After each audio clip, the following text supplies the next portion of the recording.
Bueno, buenos días a todos. Agradeceros en primer lugar vuestra presencia y daros la bienvenida desde CEIM a este webinar informativo sobre programas europeos de financiación, que se va a centrar en el Plan de Transformación, Recuperación y Resiliencia, y os extiendo también un saludo en nombre de nuestro presidente, don Miguel Garrido de la Cierva. Recordaros que se va a grabar esta sesión informativa para poder después ponerla a vuestra disposición.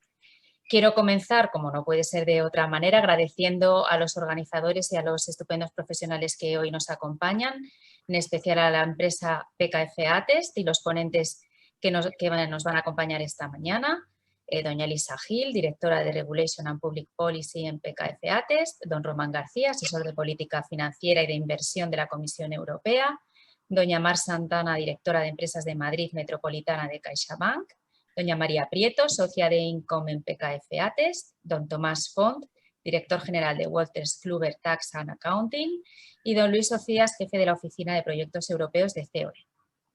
Estoy segura de que el conocimiento que todos estos profesionales tienen de la financiación europea y en concreto del mecanismo Next Generation va a ser extremadamente útil a todos los que esta mañana nos acompañáis para entender mejor cómo va a traducirse este plan europeo a la economía real de nuestro país y también de nuestra región. Por último, además, agradecer a todos los que nos acompañáis esta mañana, que vuelve a ser un éxito de convocatoria y que sabéis que el principal interés que tenemos desde CEIM es que todas las empresas, todos los responsables de las compañías tengáis el máximo conocimiento de estos mecanismos de financiación para que de verdad puedan aprovecharse por las empresas para mejorar su competitividad y para fortalecerse en una economía cada vez más global y cada vez más exigente. Quiero aprovechar también para presentaros a Silvia Pajares, que es la directora de nuestra Oficina Técnica de Fondos Europeos, que también nos acompañará en una ponencia hoy. Muy brevemente recordaros que esta oficina es para vosotros, que ofrece servicios de asesoramiento y apoyo en todo lo relativo a la captación de financiación europea, no solo en los fondos Next Generation, sino también en el mecanismo plurianual y que durante este webinar también os hará un pequeño briefing para que conozcáis mejor este servicio y lo podáis utilizar las veces que sea necesario. Llegado a este punto, muy brevemente, los fondos que hoy nos ocupan y de la enorme relevancia que pueden tener para nuestra región. Sabéis que la pandemia del COVID, no hace falta que os lo diga, ha causado una recesión muy importante, de las más importantes en la historia de nuestro país, que además nuestra economía ha sido de las que más ha sufrido y dentro del ecosistema de las empresas madrileñas pues también ha habido una caída muy importante y especialmente acusada en los servicios relacionados con el turismo, con la hostelería, con la hotelería, con los viajes. El año pasado, las instituciones y los países europeos llegaron a un acuerdo histórico para poner a disposición de las economías una importante cantidad de recursos económicos que favorecieran el incremento de la resiliencia de la economía, pero que también posibilitaran las dos transiciones que entendemos serán esenciales para mejorar la competitividad y la sostenibilidad de la Unión Europea, que era y son la transición verde y la transición digital. Fruto de estos acuerdos nace el programa Next Generation EU, que tantas expectativas está generando en el tejido productivo, que se ha dotado con una cifra total de 750.000 millones de euros para los próximos 6 años y que contempla en el caso de España una transferencia por un aproximado de 150.000 millones. El último paso fue la semana pasada, cuando el miércoles la presidenta de la Comisión Europea, Ursula von der Leyen, visitó Madrid y anunció con el presidente del Gobierno que estaba aprobado ese Plan España Puede de recuperación y resiliencia y que en principio, si los plazos esta vez se cumplen, pues definitivamente se aprobará en el mes de julio. España recibirá un primer desembolso de 9.000 millones de euros y confiemos en que a la mayor brevedad posible pues pueda haber convocatorias reales a las que ya las empresas puedan optar. Estamos convencidos desde CEIM de que muchas empresas se han visto obligadas a revisar su modelo productivo, que ello lo ha acelerado la pandemia, pero que además esta revisión va seguro a tener puntos de fortaleza, puntos de mirar al futuro con mayor solvencia y que desde luego nuestras empresas y nuestra comunidad está en las circunstancias oportunas para liderar esa transición verde y liderar esa transición digital, como hemos liderado otras transiciones, otros retos a los que nuestra economía y nuestras empresas se han unido, han afrontado con el mejor de las disposiciones y los mejores recursos profesionales y económicos. Con esta oficina técnica, la Comunidad de Madrid y CEIM, pues queremos impulsar ese cambio, ayudar a las empresas a ese cambio. Sobre todo a concebir los programas europeos de financiación como un instrumento de apoyo que esté de una forma más continuada en su retina, que no lo vean como un instrumento de apoyo ocasional, sino que pasen a analizarlos de forma sistemática. En ese sentido, una vez puesta a vuestra disposición la oficina, que confío de verdad en que podamos atenderos siempre que lo necesitéis, solo me resta añadir que esta sesión es para vosotros, para las empresas, para los profesionales que trabajáis en Madrid, que haremos más webinars según avance en la convocatoria, avancen los programas de financiación y que aprovechéis para resolver todas las dudas que tengáis. Por mi parte, esto es todo y dejar paso a los siguientes panelistas que son los importantes esta mañana, sin duda. Fenomenal. Muchísimas gracias, Sara. Bueno, yo me presento, soy Silvia Pajares, que soy la responsable de la oficina técnica y quien nos va a hacer una siguiente breve introducción o presentación para dar comienzo a esta jornada y sobre todo pues a ese punto importante que es esa mesa redonda con ponentes de gran nivel que nos van a tratar de dar solución y dar un poco de luz en muchísimas dudas que tenemos respecto al plan España Puede. Por mi parte y la de Lisa, que es la directora de Regulation and Public Policy de PKF Atest y que va a hacer la siguiente presentación, pues nos han dejado esta parte introductoria donde queremos aprovechar para comentaros y haceros un breve resumen, no del plan de España Puede, que seguro que ya muchísimos lo habéis revisado, sino un poco cuál ha sido el resultado de esa primera evaluación que ha hecho la Comisión Europea sobre el plan y que ha comentado Sara inicialmente. Así que yo muy rápidamente quiero hacer una introducción lo menos aburrida posible, que esto ya seguro que os lo sabéis, ¿vale? Por recapitular y poner en contexto todo el marco europeo, sabéis que con el inicio de la pandemia, pues en julio del año pasado todos los jefes de Estado de la Unión Europea se pusieron de acuerdo para desbloquear un paquete extraordinario de fondos que lo llamaron los fondos Next Generation. Esos fondos de recuperación, que era una inyección extraordinaria y un paquete temporal de medidas, pues tenía un paquete clave que era el mecanismo de recuperación y resiliencia, que tenía la mayor dotación presupuestaria. Ese paquete de recuperación y resiliencia, cuyo acuerdo se alcanzó ya en diciembre y se hicieron los desarrollos de reglamentos a lo largo de diciembre y enero, exigía a los Estados miembros la elaboración de un plan para desbloquear esos fondos, un plan con hitos intermedios, un plan de inversiones y de reformas también que cada Estado miembro tendría que remitir a Bruselas. España, igual que otras grandes economías de la zona euro, el 30 de abril remitió, como hay fecha un poco límite, remitió ese plan, que es el plan que todos conocéis, que es el plan España, lo han llamado el plan España Puede.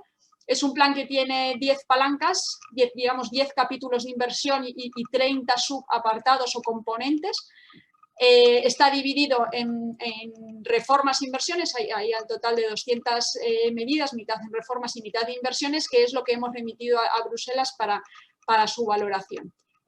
Como ha dicho Sara antes, la semana pasada la presidenta de la Comisión en un acto, en una valoración o una aprobación informal que se llama, aprobó el mismo día pues, el plan de Portugal y el plan de España. Esto quiere decir que la Comisión Europea ha dado por bueno el plan remitido a España y que lo va a elevar al Consejo para que los ministros de Finanzas y de Economía, que es lo que se llama el ECOFIN de la Unión Europea, den en un plazo de 4 meses una valoración sobre la decisión que le ha elevado la Comisión Europea, ¿vale? Ese es el punto en el que nos encontramos. Tenemos una aprobación informal con un importante documento de valoración de la Comisión Europea, que es el que yo os voy a tratar de resumir ahora, y tenemos pendiente pues, que el Consejo apruebe el plan para que se pueda desbloquear ese primer pago de 9.000 millones de euros que llegarían como transferencias a España, ¿vale?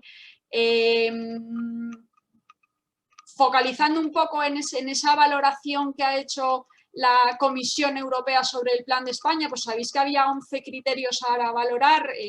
En 10 de ellos el Plan de España tiene una nota excelente y en uno de ellos pues tiene una nota un poco más baja, pero están aprobados todos los criterios y por lo tanto bueno, pues se considera una muy buena valoración del plan.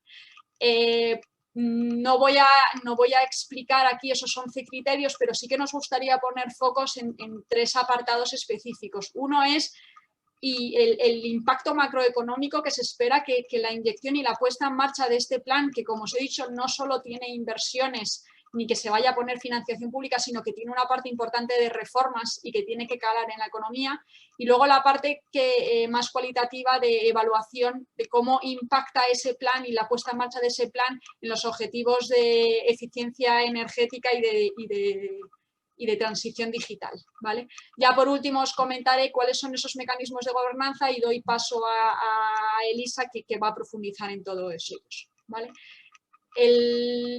Comenzando por el impacto macroeconómico que se espera del plan. Sabéis que la pandemia del coronavirus provocó en las economías de la zona euro y en especial en España una caída muy abrupta del PIB, fruto de las medidas de restricción de movilidad y de confinamiento. En España ha tenido casi una caída de 11 puntos porcentuales. Con la puesta en marcha de este plan, lo que se espera es poder recobrar un poco los índices pre-COVID del entorno macroeconómico de España. El primero de ellos es ese crecimiento del PIB. Las estimaciones de la Unión Europea y las estimaciones del Gobierno de España para estos 2 primeros años, 2021 y 2022, sí que son muy parejas y son bastante realistas. Lo que dice es que la economía para el año 2022 habría recuperado los índices pre-COVID del PIB, ¿vale? Sin embargo, bueno, pues la Comisión Europea hay un apartado en el que dice que el incremento acumulado de ese PIB en esos valores que indico ahí, que es un 2,8, un 4,15 y un 4,16, pues que los consideran demasiado optimistas respecto a lo que ha evaluado la Comisión. No obstante, pues si hacemos caso a estas tendencias, también ratificada ayer por el Banco de España, que dijo que la economía española se esperaba que creciese el PIB este año un 6, más o menos 6,2%, pues parece que en 2022 habremos recuperado ese índice.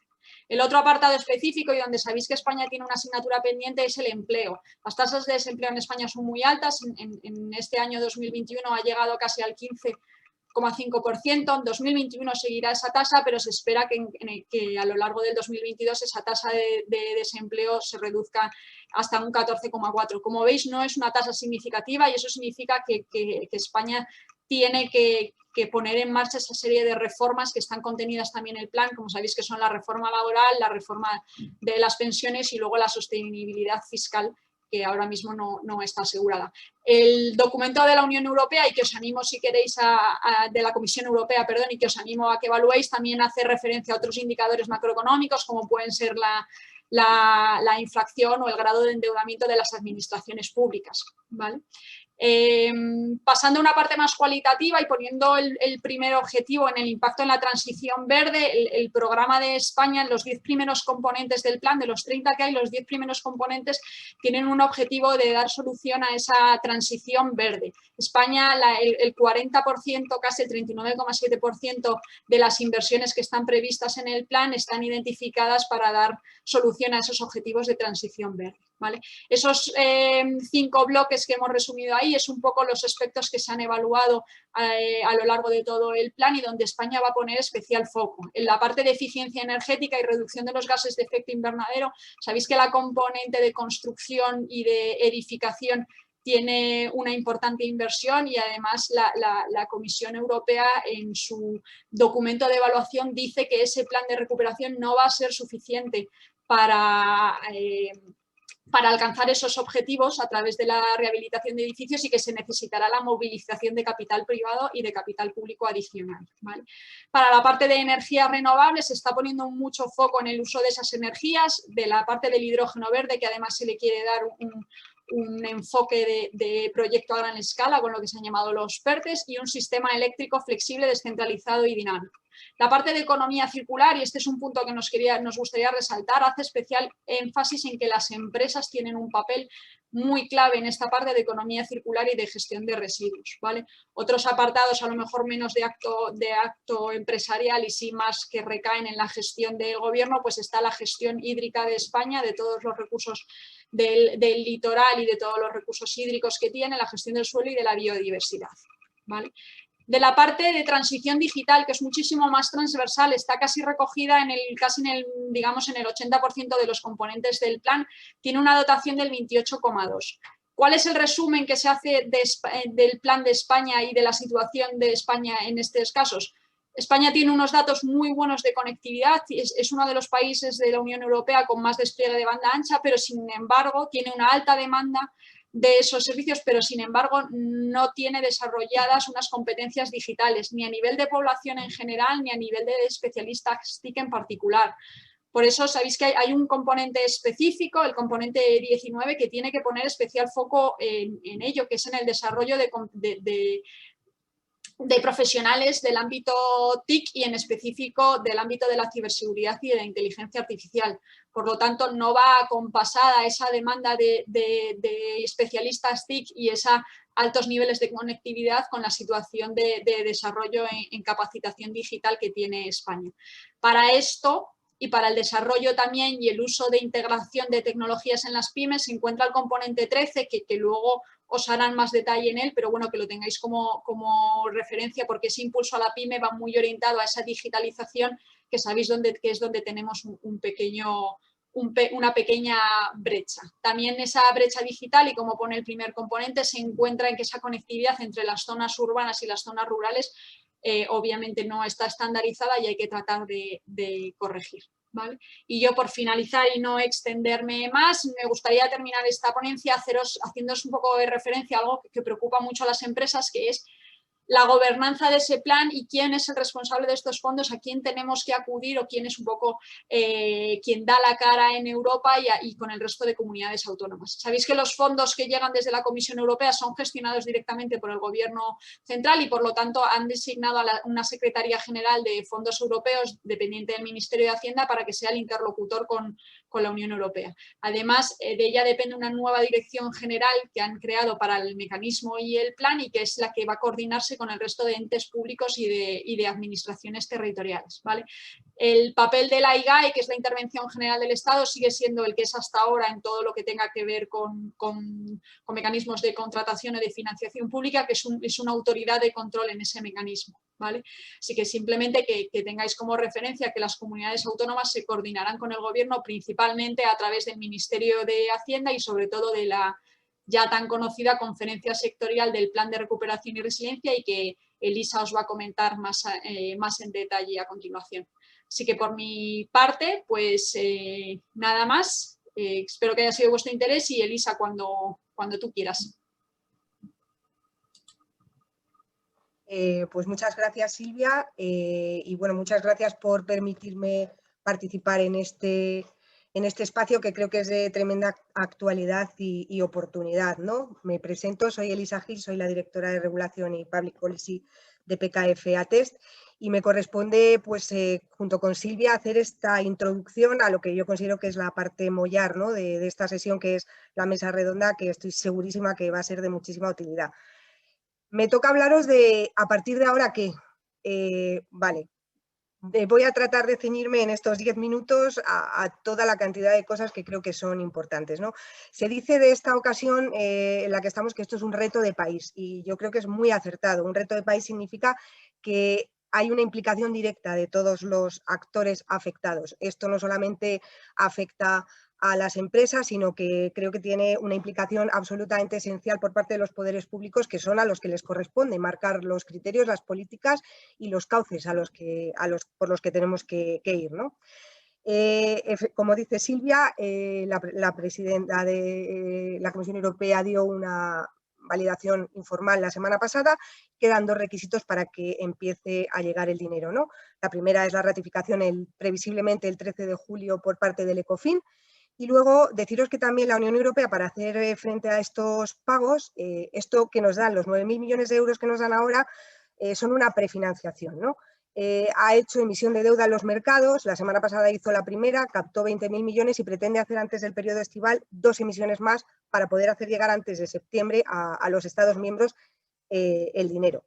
Pero, ¿cómo van a llegar los fondos a España? Pues se van a llegar semestralmente y sujetos al cumplimiento de una serie de requisitos, porque bien es cierto, como apunta Silvia y antes Sara, el plan ha sido validado, el plan es un plan ambicioso en cuanto a las inversiones, los proyectos y las reformas, son 102 reformas vinculadas a reformas normativas y luego son 110 inversiones que son más concretas y referidas a proyectos en el marco, ¿no?, temporal de 2021-2023, y esto creo que tiene que ser muy importante. Y como os digo, vinculadas a cumplimientos de hito semestre a semestre, porque la Unión Europea va a estar vigilante en todo momento. La Unión Europea tiene mecanismos de control para que los países no crucen líneas rojas y no se salgan de los márgenes de lo que ellos han establecido. Controles, desde mi punto de vista, rigurosos y necesarios. Hay controles bimensuales que pueden llegar hasta 6 al año, 2 controles de fiscalización anual, uno cada 18 meses, que son como examen de hitos. A España le corresponde a finales del 22 el primero. Y luego está el semestre europeo, que es esa cosa que oímos en prensa, que a mí me parece fundamental, que es las pautas que la Europa marca para que los países no se aprovechen de la situación y puedan seguir una serie de líneas tan importantes como no perdamos de vista el Estado de Derecho, que parece que no necesitaría ser resaltado, pero es muy necesario, ¿no? Dicho esto, España, la prefinanciación de 9.000 millones de euros la recibirá antes de septiembre, y en una comparecencia hace 2 días de la vicepresidenta segunda, que es la que está encargada de dar cumplimiento, ¿no?, al mandato de informar al Parlamento de cómo va el grado de ejecución y de cumplimiento del plan, establece que para el marco 21-23 España pretende recibir el 80% de las transferencias, no el 100%, y vinculado, como digo, a una serie de cumplimiento de hitos fundamentales. El primer pago debería llegar a finales de este año, que son 10.000 millones de euros, sumados a los 19.000 de la prefinanciación. Fijaros que el Gobierno había consignado en los presupuestos generales del Estado 27.000 millones de euros e incluso había hecho sus previsiones por esta cantidad. Pues ya vamos a recibir 19.000, que son 8.000 millones menos, y eso evidentemente va a condicionar, ¿no?, el cálculo de determinados componentes. Pero el dinero que llegará a finales de este año, el Gobierno considera que ya ha cumplido los primeros hitos, que son vinculados al cumplimiento de determinadas normativas, como son la Ley de Transición Ecológica, que ya está aprobada, la regulación del teletrabajo, que está a punto de concluir en el Senado, la estrategia del hidrógeno renovable, la Ley Orgánica de Educación, que también está aprobada, y el tema del ingreso mínimo vital, que también está aprobado. Entonces, esto está dentro de los parámetros, los grandes temas estructurales y los grandes temas que Europa marca la senda, y evidentemente pues es de esperar que el dinero llegue a finales de año. Pero la cosa cambia a partir de, si queremos empezar a recibir los pagos del 22 y del 23, porque hay el plan que sí tiene muchas medidas, pero adolece de concreción en cuanto a grandes medidas y a grandes temas que Silvia ha apuntado muy por encima, ¿no? Y frente a los que la Unión Europea sí que se permanece muy firme, ¿no?, y muy vigilante de que aquí no sea parte de la línea marcada, ¿no? Y está el tema de la reforma laboral. España no tiene buena puntuación, como decía Silvia, en niveles de desempleo. La reforma laboral y la reforma del sistema de pensiones. La vicepresidenta el otro día dijo que esto se contempla para el próximo semestre. La reforma laboral se llevará a cabo a través de un Real Decreto Ley, y aquí no hay que alarmarse, las reformas laborales se han producido a través de Real Decreto Ley. Lo importante es que se pueda dar participación, ¿no? Si estamos en un reto país, lo ideal sería que aquí el país, los actores, los agentes sindicales, los agentes sociales, pudieran y los grupos con representación parlamentaria, ¿no?, pudieran tener algo que decir al respecto. Yo no me parece mal el Real Decreto Ley si hay una audiencia, un trabajo previo y una información a las partes, ¿no? Y lo mismo el sistema de pensiones. Vamos recibiendo información sobre si se ajustan al IPC, sobre si no. La realidad es que son temas de grandísimo calado en los que la Unión Europea recomienda que haya consenso y que haya pluralidad de opiniones, y sería lo deseable que esto se produjera de esta manera. Además, el Gobierno pretende aprobar una estrategia de la energía eólica marina, pues para potenciar la política del agua, una estrategia de autoconsumo y una estrategia nacional de movilidad, ¿no? Esto para el primer pago del año 22. Y para los siguientes, pues ¿qué va a hacer el Gobierno de modificaciones normativas? Pues quiere modificar la Ley de Telecomunicaciones, la Ley de Comunicación Audiovisual, el Sistema Único Integrado de Formación Profesional, la Ley Concursal, la Ley de Prevención del Fraude Fiscal. Pensad que llegamos al 23, ¿eh? La Ley de Vivienda, un refuerzo de la evaluación de las políticas públicas, una ley de startups y una ley de impulso y de crecimiento empresarial. ¿Esto qué quiere decir? Pues esta ley a mí me parece esencial, porque una de las cosas en las que Europa nos llama la atención es en la maraña normativa en la que España vive. España vive con una legislación de rango nacional y España vive con las 17 comunidades autónomas y sus normativas. No hay una unificación de criterios, no hay pautas unificadas, y evidentemente esto fracciona mucho la unidad de mercado, ¿no? Europa recomienda que esto debería de alguna manera solucionarse. Entonces, esta ley de impulso y crecimiento empresarial que tiene previsto hacer el Gobierno, bueno, pues vendría a intentar solucionar este tema, ¿no? Y entre medias, la reforma del sistema fiscal, que se ha encargado a un grupo de expertos y que de la que todavía pues tampoco sabemos también, ¿no? Entonces, bueno, esto es una cosa que sí me gusta resaltar, que me parece importante, porque son todas las reformas grandes que vienen a partir de ahora, ¿no? Un reto como este, desde mi punto de vista, exigiría que en este momento la Administración española estuviera en primer tiempo de salud, dispuesta a tener sus medios, recursos materiales, humanos, organizativos, dispuestos para la llegada de los fondos, porque la llegada de los fondos no perdamos perspectiva. No podemos perder, no solamente será a través del Next Generation, sino que tenemos que contemplar los organismos, o sea, el marco financiero plurianual y los fondos europeos tradicionales, donde va a haber convocatorias y va a haber anuncios. ¿Quién va a distribuir estos fondos? Pues hay que tener también en cuenta estos organismos intermedios con gran experiencia en subvenciones, en concesión de ayudas, como son IDAE, CEDETI, Red.es, que son organismos que también van a tener mucho que decir, ¿no? ¿Qué hace el Gobierno? Pues el Gobierno convalida un Real Decreto Ley en enero de este año, el famoso Real Decreto Ley 36/2020, donde se supone que se va a dar una simplificación de procedimientos administrativos, jurídicos y un entramado a la Administración lo suficientemente potente como para que pueda afrontar este reto y pueda aprovechar esta oportunidad al 1000 por 1000. La realidad es que el Real Decreto Ley se convalida, entra en vigor, pero para que no se sustraiga también de que el Parlamento tiene mucho que decir, ¿no? Porque si apruebas un Real Decreto Ley y no das audiencia al Parlamento, pues, en fin, se acuerda la tramitación como proyecto de ley, como muchos de las leyes que se están tramitando en el Parlamento ahora mismo. Para que tengáis una idea aproximada, hay 61 leyes que se han tramitado desde el principio de la legislatura hasta ahora, 45 son en modo Real Decreto Ley. Es un porcentaje elevadísimo, elevadísimo.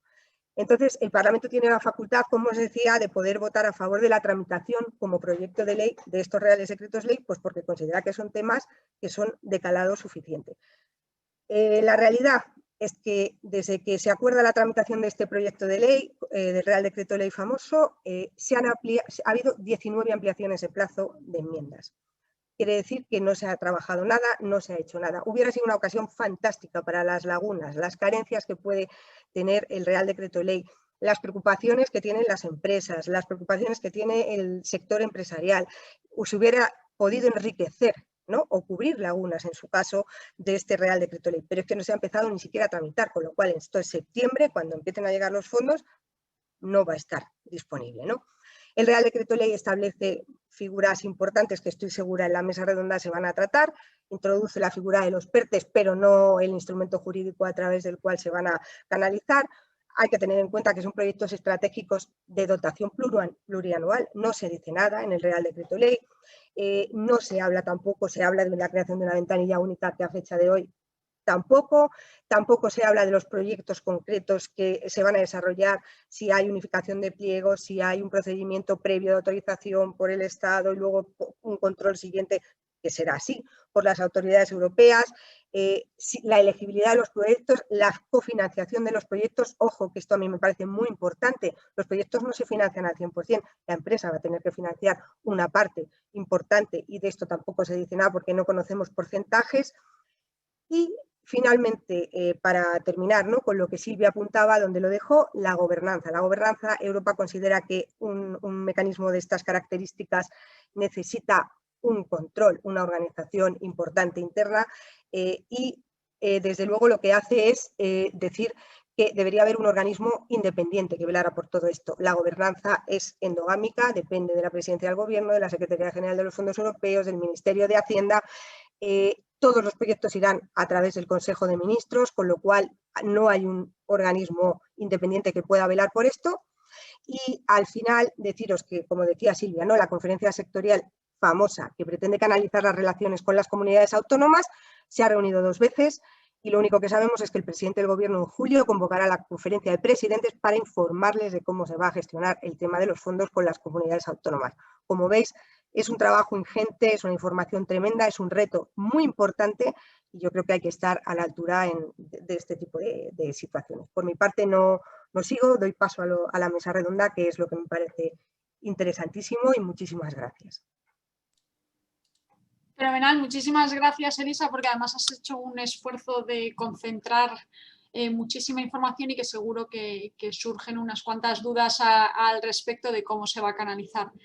Yo, si os parece, voy a dar comienzo a la mesa redonda, que es el apartado clave de esta sesión. Como lo vamos a organizar es que voy a ir dando entrada a los ponentes que tenemos para los panelistas que tenemos para esa mesa redonda y luego les haremos preguntas al respecto para cada uno de ellos. Sabéis que tenéis habilitado el instrumento de preguntas y respuestas en el chat, por lo tanto, si alguno de los que estéis como espectadores queréis dirigir alguna pregunta específica relativa al tema para ellos, pues tenéis ello disponible y yo las iré leyendo y en la medida de lo posible les iré dando entrada a los ponentes en función de la disponibilidad del tiempo, ¿vale? Entonces, por no irme mucho más, voy a dar la bienvenida a Román García. Román es asesor de política financiera y de inversión y de la Comisión Europea, una de las personas casi de más, porque además, bueno, ahora os lo contará Román en específico, pero él ha estado en esa revisión de planes de los países y por lo tanto, pues bueno, nos puede dar una primera visión muy detallada de esas valoraciones. Román, cuando quieras. Muy bien, buenos días a todos. No sé si se me escucha bien y se me ve bien en la cámara, que bueno, hoy día es lo primero, ¿no?, que hay que preguntar. Bueno, gracias Silvia y buenos días a todos los participantes. Encantado de estar aquí, ¿no?, para hablar de este tema tan importante, ¿no?, y tan interesante que nos atañe a todos, como es la recuperación económica de España y las claves para el aprovechamiento de los fondos, ¿no? Enhorabuena también y gracias a CEIM por la invitación, por supuesto, y enhorabuena, ¿no?, por el trabajo que estáis haciendo con las empresas, que yo creo que es fundamental, ¿no? Bueno, por mi parte, presentarme brevemente. Como ha dicho ya Silvia, mi nombre es Román García, soy oficial y asesor de política económica y de inversión en la Comisión Europea en Bruselas, en la Dirección General de Asuntos Financieros y Económicos de la Comisión. Llevo en la Comisión 5 años y, entre otros aspectos, pues bueno, he trabajado en la concepción y el diseño del programa Next Generation EU, que se aprobó el año pasado en el Consejo. Y ahora mismo, recientemente, en los últimos meses, estoy trabajando en el equipo que aprueba los planes de recuperación y resiliencia de varios países, entre otros España, ¿no? Anteriormente estuve 4 años en Washington, donde trabajé como oficial de inversiones en proyectos de corporate y project finance para el desarrollo del sector privado y en finanzas sostenibles. Y previamente, para que sepáis algo más sobre mí, desarrollé mi carrera aproximadamente unos 10 años en el sector financiero en banca de inversión entre Madrid, Londres y Nueva York, sobre todo en el mercado de titulizaciones, ¿no? Y bueno, con esto dejo paso a Silvia.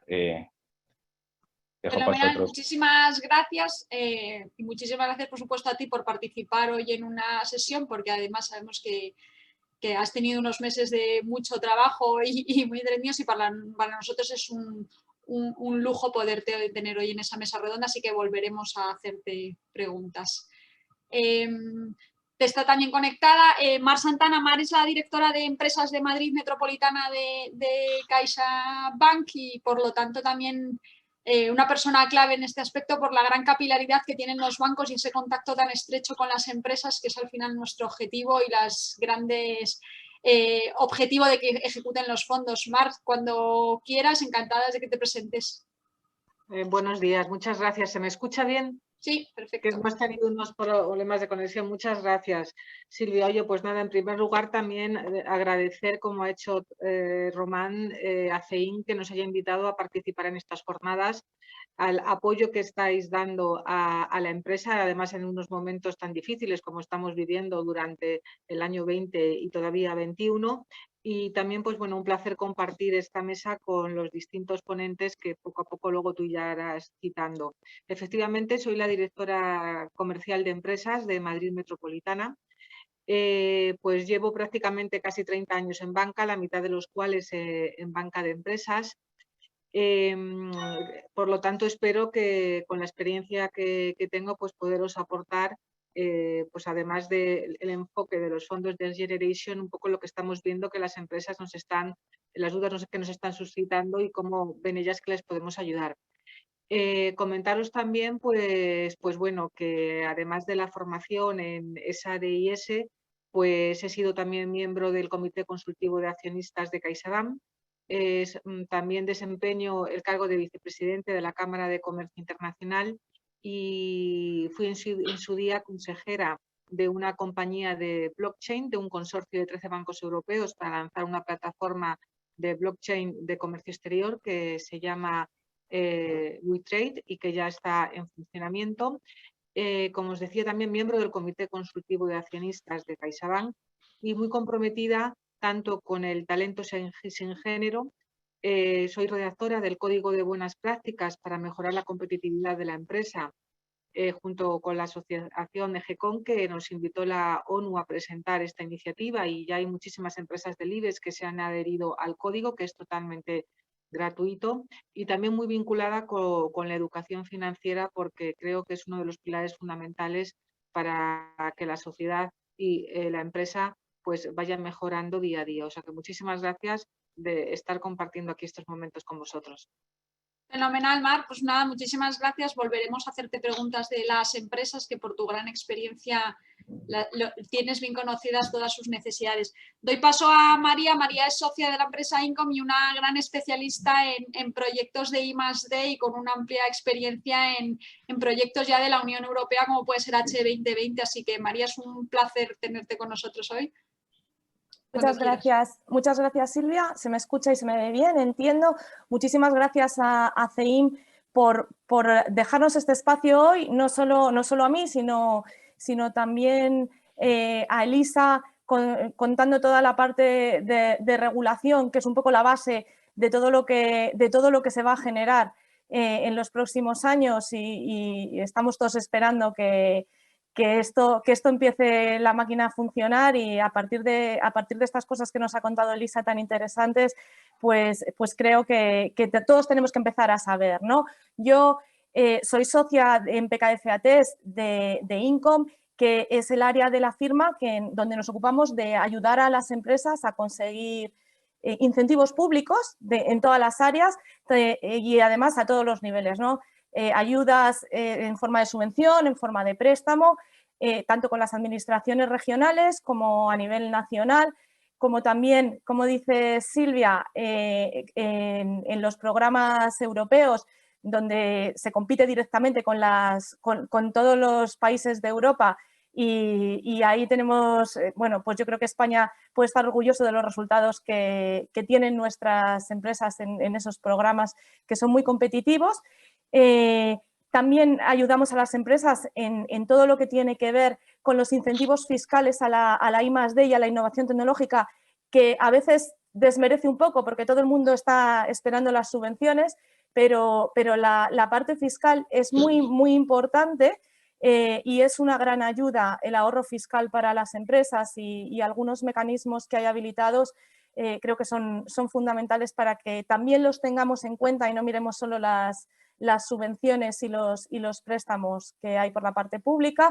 Incluso también pues, hay bonificaciones que se dan a través de la Seguridad Social, etcétera. Entonces, nosotros nos encargamos de ayudar a las empresas a que todo ese mapa de incentivos públicos existentes de todas las procedencias pues pueda estar de manera óptima aplicado en ellas y bueno, pues de alguna forma ayudar a empujar un poquito a poner a las empresas españolas en una situación más competitiva en los mercados y que puedan hacer sus proyectos realidad pues de la mejor manera posible y antes, ¿no? Y eso es un poco a lo que nos dedicamos nosotros. Que no es poco. Muchísimas gracias, María. Volveremos sobre esa parte de I+D que es también una asignatura pendiente en España y que creemos que tiene mucho potencial. Doy paso a Tomás Font. Tomás Font es el director general de Wolters & Kluger, que es una empresa tremendamente especializada y con un gran conocimiento de las necesidades de digitalización de nuestras empresas españolas y sobre todo de la parte de despachos. Tomás, cuando quieras.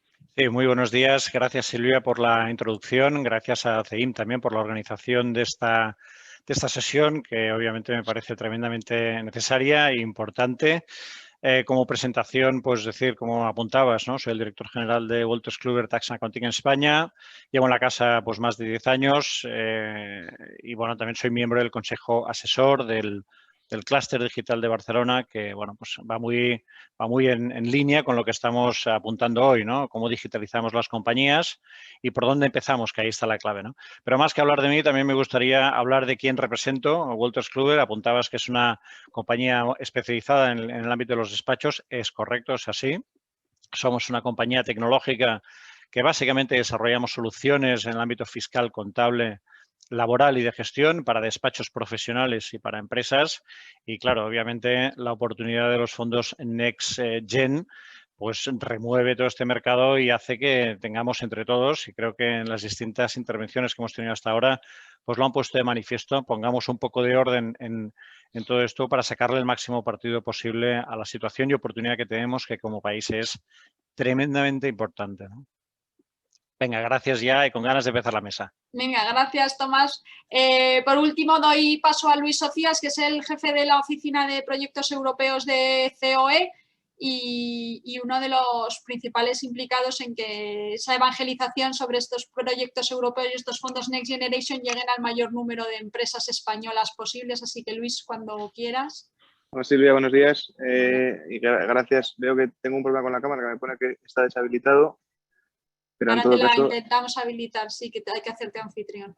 En todo caso, agradeceros la invitación por vuestra CEIM, con el que estamos trabajando, como no puede ser de otra forma, estrechamente entre COE y CEIM, no solo porque estamos físicamente al lado, sino porque además desde el principio y a colación de la creación por parte de COE de la Oficina de Fondos Europeos y de CEIM, la análoga que lleva Silvia, estamos trabajando intentando hacer dos cosas. Primero, acercar la máxima información e intentar que, como hoy y en sesiones de este tipo y con reuniones específicas, seamos capaces de acercar la máxima información.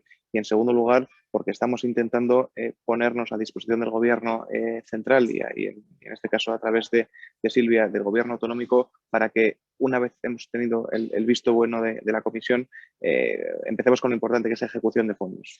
Por eso yo en mi trayectoria anterior que compartí con Silvia en consultoría, mi bagaje era con el sector público y estamos muy centralizados ahora en eso para intentar, insisto, que una vez tenemos el visto bueno de Bruselas en la parte del plan, lleguemos a lo importante, que es lo que mis predecesores señalaban, y es empezar a ejecutar y empezar a que ese dinero que Europa pone a nuestra disposición llegue a proyectos concretos. Así que encantado de poder entrar en materia cuando queráis. Gracias, Silvia. Muchísimas gracias, Luis. Pues me vais a permitir que empiece con Román la ronda de preguntas, ya que es de la parte más estratégica y más amplia. Román, nos gustaría saber, aunque ya he hecho un pequeño breve resumen desde mi humilde análisis de vuestro plan, ¿qué aspectos resaltarías de ese plan de España o crees que van a ser clave en la ejecución para que este plan llegue a esos objetivos de resiliencia, sobre todo, que tenemos que cumplir? Muy bien. Bueno, gracias Silvia por la pregunta. Por cierto, que tu humilde análisis me parece bastante acertado, ¿no? Vaya esto por delante. Y bueno, yo quiero decir primero, empezar con un disclaimer que obviamente las opiniones que yo voy a exponer hoy son mías, no son de la comisión, ¿no? Eso está claro. No me quiero meter en problemas. No, está claro.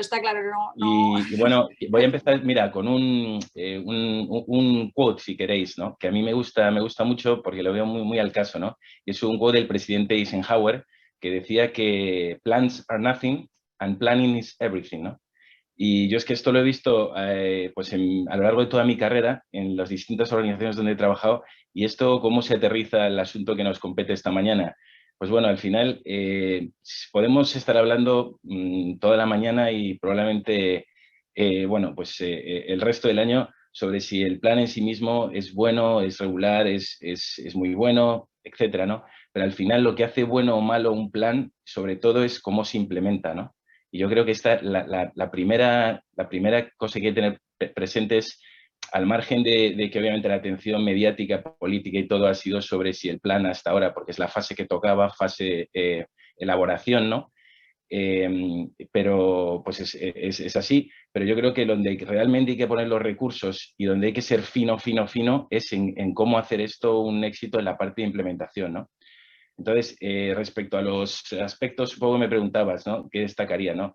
Pues mira, destacaría por encima de todo 4 cosas, ¿no?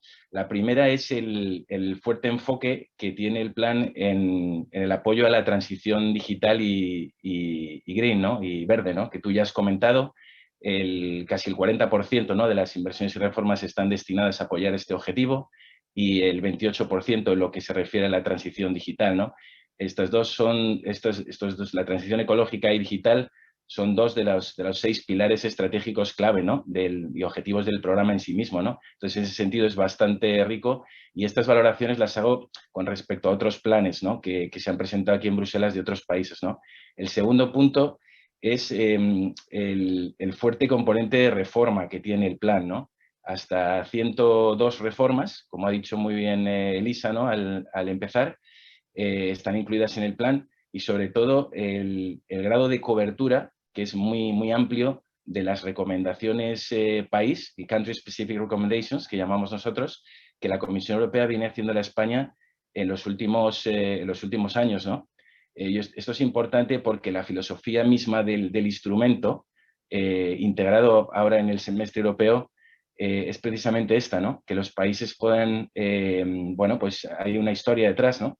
Y que los países puedan utilizar estos recursos para hacer reformas estructurales, ¿no? Que permitan acelerar el crecimiento económico y de forma sostenible, ¿no? Inclusiva. Entonces, el tercer punto sería un poco el buen balance, ¿no? que hay en el plan respecto en lo que tiene que ver con las medidas, ¿no? 102 reformas, 109 inversiones, hay un equilibrio bastante adecuado, en el sentido que nos pudiéramos imaginar, por ejemplo, un plan sin apenas inversiones, con lo cual habría un problema en cómo se podrían financiar estas reformas, ¿no? Y viceversa, ¿no? Si un plan tuviera todo inversiones, uno se plantearía si enviar dinero a sectores de la economía que no están siendo eficientes es la mejor estrategia, ¿no? Y por último, por último aspecto un poco a destacar, diría el exhaustivo detalle de hitos y objetivos que se han incluido en el plan, ¿no? Y como decía muy bien Elisa al principio, esto es muy importante de cara al éxito de la propia implementación y al seguimiento y monitorización del instrumento, ¿no? En sí mismo, ¿no? Más de 400, ¿no? Esto ha sido un trabajo ingente entre la Comisión y España, una negociación, y yo creo que esto va a facilitar mucho porque al final, como bien se comentaba, el instrumento está basado en performance, está basado en que los desembolsos se van haciendo en función de que se vayan cumpliendo esos hitos de cada proyecto y objetivos, ¿no? Entonces, esto es muy importante, ¿no? Y quizá por mencionar un par de cosas no tan positivas, ¿no? Vamos a decirlo así, para ser justos, ¿no? Para equilibrar un poco la balanza, ¿no? Aunque a mí, obviamente, me corresponde decir que el plan está muy bien y que va a traer éxitos, ¿no? pero diría los riesgos fiscales, ¿no? La posición de España, bueno, pues es, si quieres, comparada con otros países de la Unión, sobre todo, históricamente, pues presenta riesgos importantes. Ahora hay un momento de crisis muy fuerte donde se requiere que las finanzas públicas pues hagan ese apoyo al sector privado, ese apoyo a la economía, y es un momento complicado. Entonces, la sostenibilidad de las cuentas fiscales preocupa, ¿no? Preocupa bastante, y eso es un punto que habrá que mirar bastante de cerca, ¿no? Y el segundo aspecto, y yo diría que con esto, bueno, pues el segundo aspecto que yo veo aquí a tener muy en cuenta es la capacidad para absorber estos fondos, ¿no? Que yo creo que se ha comentado muchísimo en España el último año. Aquí, bueno, el histórico no favorece a España, como todos sabemos, y el reto es mayúsculo porque los fondos se han casi cuadruplicado, ¿no? Y bueno, y esto es un tema que hay que ver, ¿no? Se plantea un perfil de desembolso muy marcado en el principio. En los 3 años, la mayoría se ha hecho un front-loaded de las reformas, y esto va a exigir muchísimo en el comienzo, ¿no? Y que el comienzo se haga bien, ¿no? Fenomenal, muchas gracias. Volveremos a esa parte de gestión de fondos, que es una de las cosas que preocupa, pero me voy a quedar con una de las cosas que has dicho al principio, que es lo que va a definir que el plan sea mejor o peor es cómo se implementa, ¿vale? Y en este caso me gustaría lanzarle la pregunta a María, por ejemplo, que tiene una gran experiencia en interlocución con las administraciones públicas. ¿Cuál cree que van a ser los organismos con los que estos fondos se van a poner? Es decir, ¿qué ventanillas se van a abrir y en qué formato para que las empresas, sobre todo, puedan acceder a estos fondos y se pueda ejecutar ese plan, como decía Román? Vale, muchas gracias, Silvia. A ver, yo aquí voy a contar lo que sabemos, porque sabemos que hay muchas cosas que no sabemos, pero también vamos sabiendo cada vez más cosas. Y de hecho, ya desde que se aprueban los presupuestos generales del Estado para 2021, aparecen partidas nuevas que van a ir a cargo fondos Next Generation, y que si uno se los estudia con mucho detalle, que eso es más el trabajo de Lisa, que va con su lupa, pues podemos encontrar ya dónde van a estar estas ventanillas. No, en el fondo no es tan difícil, aunque hay partes que evidentemente no están incluidas ahí. Sabemos las ventanillas de todo lo que vaya a salir en forma de convocatorias de concurrencia competitiva, o de concurrencia no competitiva, pero que vaya a estar publicado en un boletín oficial y que vaya a tener unas condiciones a las que uno tiene que acceder, pues con una memoria, con unos presupuestos, etcétera, que son las habituales. No va a ser muy distinto de a lo que estamos acostumbrados. Ya sabemos que el CDTI ya tiene este año 500 millones de euros más de lo habitual en su presupuesto, sabemos que IDAE tiene 1.500 millones de euros más. Ya vamos viendo dónde están esas ventanillas. En CDTI me consta, yo hablo más siempre de la parte de innovación porque es más mi área, ¿no? Y es la que conozco en más detalle, pero la parte de inversiones no nos debe ser ajena. Pero vamos, sí me consta que en el CDTI están trabajando como locos. Ya se ha cerrado la convocatoria del programa tecnológico aeronáutico que va a cargo de fondos Next Generation. El próximo día 8 de julio se cierra la convocatoria Neotec, que tiene este año 11 millones más de los que suele tener en convocatorias pasadas. Por lo tanto, también cogemos dinero para las startups que tienen base tecnológica, donde ya se está apoyando desde las administraciones públicas. En el IDAE, además, sabemos que esos 1.500 millones de euros extras se van a hacer muchas cosas nuevas. Se han sacado diferentes consultas en relación a temas de hidrógeno que bueno, pues en el área de innovación pues quizás va a ser un poco uno de los estandartes, ¿no? del país, todo lo que se está trabajando en empresas, en centros de investigación, en todos los temas que tienen que ver con hidrógeno. En Red.es va a haber cosas. En industria ya hemos tenido hace unos días también una noticia, todos estábamos esperando a ver cómo salía la nueva convocatoria de reindustrialización, que es una convocatoria de toda la vida del Ministerio de Industria para apoyar pues la mejora, la ampliación de líneas productivas, la creación de nuevas industrias.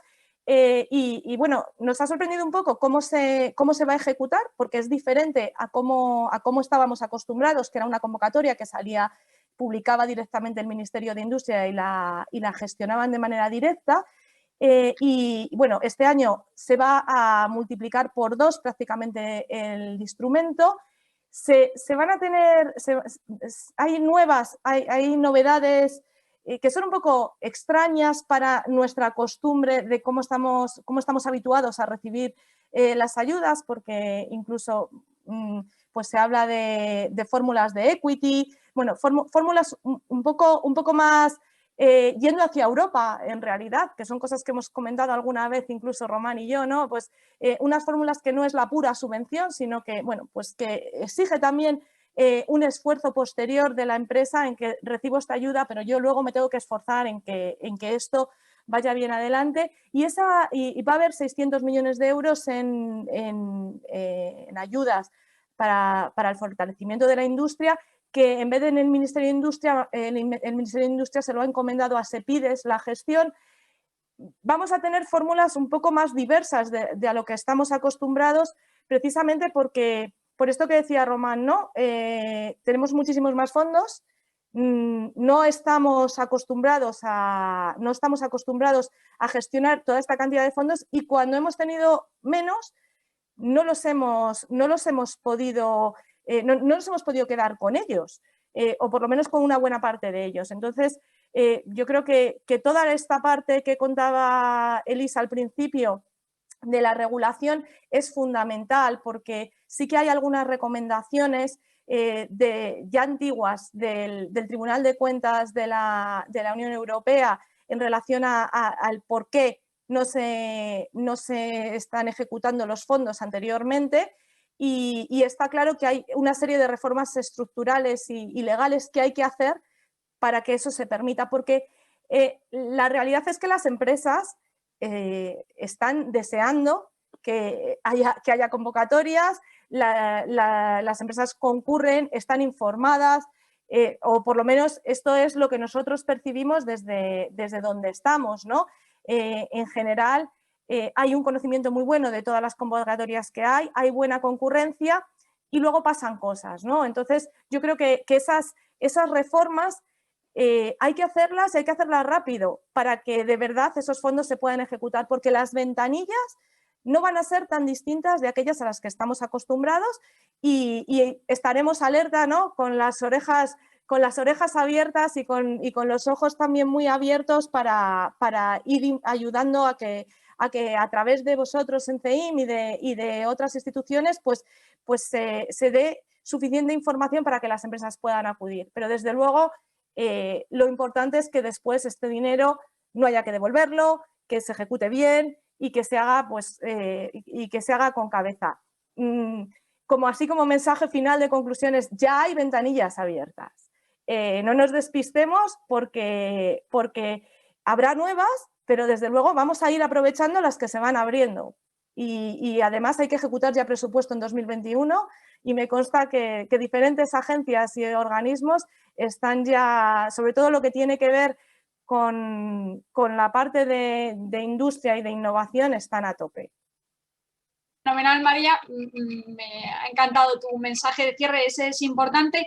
De María extraer dos mensajes de tranquilidad. Uno es: las ventanillas son las habituales, la forma en la que se van a gestionar los fondos son las habituales, líneas de subvención, aunque tirando a europeizar un poco esa gestión, y las licitaciones públicas. Las ventanillas, las de siempre. María ha enumerado unas cuantas, también entran en juego las comunidades autónomas, que lo harán un poco más adelante, pero por las mismas vías, así que muchísimas gracias, porque has hecho un repaso a unas cuantas entidades que ya están trabajando y que las empresas tienen que tener en el radar, ¿vale? Una de las partes que suele preocupar también mucho a las empresas, Mar, si te parece esto por alusión a entidad financiera te la remitimos a ti, es que bueno, los proyectos europeos se ha hablado desde el principio que previsiblemente no van a estar financiados al 100% con esa parte pública, sino que lleva también esa parte de financiación privada. Entonces, nos gustaría saber en ese caso pues cómo las entidades financieras, y que también tenéis mucho expertise en gestión de fondos, estáis preparándoos o si tenéis algún proyecto específico o habéis diseñado algo para atender a esa parte de financiación privada sobre todo de la pyme española y madrileña. Bueno, pues efectivamente, como decías, somos una parte importante y estamos trabajando en ello, pero es cierto que todavía no tenemos todo el detalle de los distintos verticales para poder desarrollar los productos en detalle como tal. Pero a mí sí me gustaría comentar que, como tú muy bien has resaltado, Silvia, y retomando lo que comentaba Román, que como en toda estrategia, el punto crítico es la implementación de la misma, ¿no? Entonces, en este sentido, lo importante es que se pueda hacer un uso eficiente de los fondos. Y para hacer un uso eficiente significa que tenemos que aumentar el efecto multiplicador para que llegue al mayor número de empresas posibles, y ahí es algo fundamental el sector privado y, por supuesto, los bancos. Entonces, las entidades financieras llevamos ya, pues lo habéis visto en prensa, reclamando que el sector financiero podemos jugar un papel muy relevante en esta implementación, en este proceso, por tres motivos fundamentalmente, ¿no?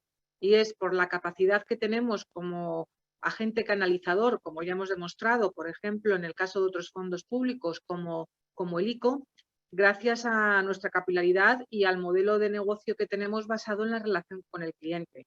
Concretamente, en CaixaBank, solamente en Madrid Metropolitana, contamos con 19 centros de empresa, un total de más de 150 personas trabajando desde la cercanía y el asesoramiento al cliente. Creo que pues, no solamente nosotros, sino el resto de entidades financieras, durante la fase de los ICO, no solamente en su concesión el año pasado, sino ahora con la extensión de las carencias, pues hemos demostrado que lo hemos podido implementar de una manera bastante eficiente, y por eso lo estamos reclamando que podamos jugar un papel relevante también en esta ocasión.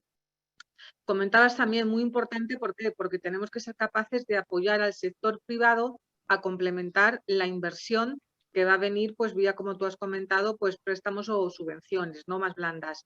Y luego, por último, porque tenemos mucha capacidad probada para desarrollar productos y soluciones financieras que, una vez estén detallados todos los requisitos elegidos o exigidos, mejor dicho, por las verticales que se han definido en el plan de recuperación, de transformación y resiliencia y en los diferentes PERTES, pues el hecho ya de implementarlos o de llevarlos a cabo, el producto no es algo que vaya a ser problemático ni que nos lleve mucho tiempo, pero necesitamos conocer precisamente cuáles son esos requisitos que nos van a exigir los distintos verticales. Entonces, en definitiva, yo os diría que la banca tenemos capacidad para movilizar los fondos, tenemos criterio para valorar las operaciones y luego la capilaridad necesaria para hacerlos posibles.